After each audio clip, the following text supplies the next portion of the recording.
कैसे बताई लागता शरम, कैसे बताई लागता शरम।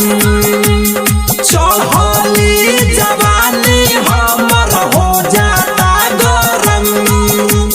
चिप्स ताके दिया बुता के दर्द बड़ी देला संजा पलंग पसुता के रोटी ढोड़ी बेलेला संजा पलंग पसुता के रोटी ढोड़ी बेलेला। कैसे बताई लागता शरम,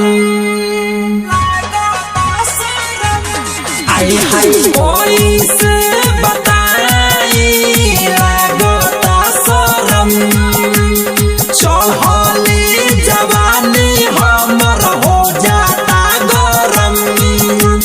चिप्स ताके दिया बुता के दर्द बड़ी देला संजा पलंग पसुता के रोटी ढोड़ी बेलेला संजा पलंग पसुता के रोटी ढोड़ी बेलेला।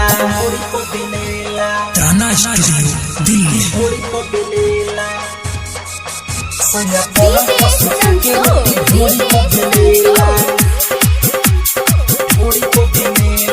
रिकॉर्डिंग पर तराना म्यूजिक।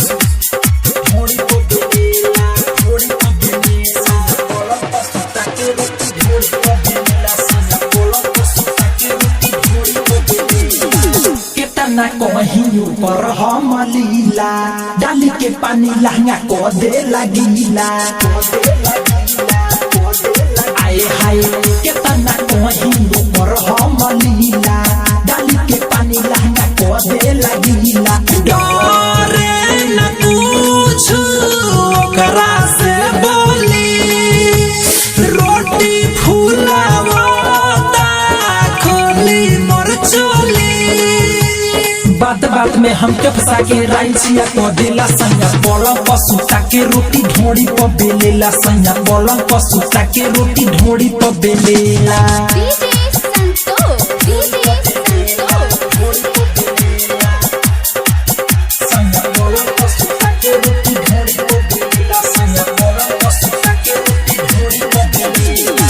जखमी जयराम से रही परेशान हो ढोड़ी पयाटा कर देता जियान हो। हाँ